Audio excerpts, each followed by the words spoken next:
The Las Vegas Raiders really helped their defense when they signed interior defensive lineman Christian Wilkins in free agency. Then they really helped their offense in the draft, picking tight end Brock Bowers in the first round and guard Jackson Powers-Johnson in the second round. Needless to say, it's been a good offseason for the Raiders. Are they done adding players though? They might not be.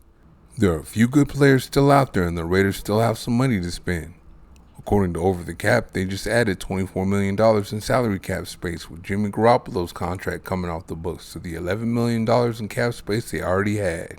Now the Raiders have about $35 million in cap space. What do you suppose they should do with it? There have been rumors of, as well as some just wishing, the Raiders are bringing edge rusher Yannick Ngakoue back. Last year with the Chicago Bears was his first year in the NFL without at least 8 sacks. He has 69 career sacks in 8 years in the league, so he's been productive in that department. Yet he's been in the NFL for 8 years and he's been on 6 teams. Good edge rushers don't usually play for 6 teams in their first 8 years, but Ngakoue's problem is he doesn't play the run well. That's probably why he's still not on the team. He wants to be paid like the talented pass rusher he is, but teams don't want to pay him like that because he plays the run so bad. That makes him a part-time player that has to come off the field on rundowns. So tell me this. Would it be worth it for the Raiders if they can get him the lowest price to bring him in to rush the passer in spots? He could be a part of the Raiders' second wave of pass rushers with guys like Tyree Wilson, but with guys like Max Crosby and Christian Wilkins not liking to come off the field very often, how much of a second wave of pass rushers do you think there would actually be? Or do you think corners are more of a need for the Raiders? Nate Hobbs has the slot and Jack Jones has one of the outside corner spots locked down. That leaves one corner spot still in question. I still like 2023 4th round pick Jacorian Bennett, but he struggled at times before getting hurt. I definitely still want to see him in contention for one of those spots, but I can't say he got it because he hasn't done it yet.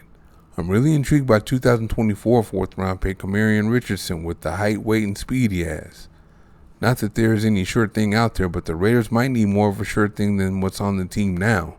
Well, how about Xavier Howard? He hasn't been as good in coverage the last couple of years as he's been the previous couple of years due to nagging injuries. Those nagging injuries are what got him cut by the Miami Dolphins a few months ago. He's played under defensive coordinator Patrick Graham before, so he knows and fits the system. He's a press man corner just like they would want. If not anything else, he can help the young guys along, right? Should the Raiders kick tires on him or look elsewhere?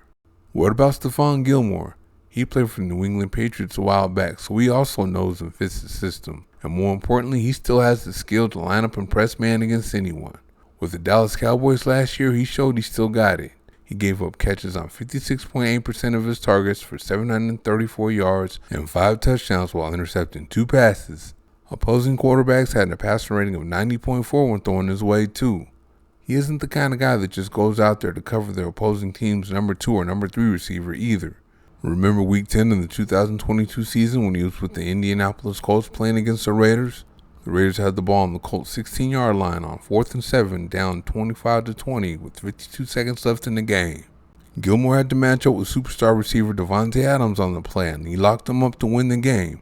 The Raiders tried Gilmore on a fade, Adams' bread and butter. Having a guy like that who can still play on a high level while leading the youngsters at his position would be invaluable to the Raiders. Or should the Raiders just keep that money in-house and spend it on someone that's already on the team? If they're doing that, edge rusher Malcolm Kuntz is the guy they should do it with. The John Gruden-Mike Mayock regime picked him in the 3rd round in 2021, and they took their time with him so he can develop. Kuntz didn't start playing until week 13 and played in just 4 games from there to the end of the season, and he had 2 sacks. I was excited to see what he could do the next year, but then head coach Josh McDaniels opted for Chandler Jones, who did nothing. Then last year when Jones flew over the cuckoo's nest, McDaniels still didn't want to give Kuntz a shot. He decided to start a woefully out-of-shape Tyree Wilson over him. Then of course McDaniels got fired and head coach Antonio Pierce gave him a shot when he took over and Kuntz flourished. He finished the season with 8 sacks in the 9 games Pierce was in charge. I can't wait to see what he does to follow that up. If he does well, the Raiders could extend him during the season. You don't want to negotiate that contract after he's had a 16-sack season. The Raiders have $35 million to spend. What should they spend it on? Ngakoue? I don't really think so. Opposing teams will run every time he's in the game. What do you think though? What about Howard? He's been a good corner in this league, but he's been getting injured lately. Are we to think that he's just going to come to Las Vegas and get healthy? Then there's Gilmore. He's looked like he can still cover. He's 34 years old though. If it were up to me, I would save it for Coons. He really came into his own down the stretch last year. What do you think? Thank you for watching. See you next time.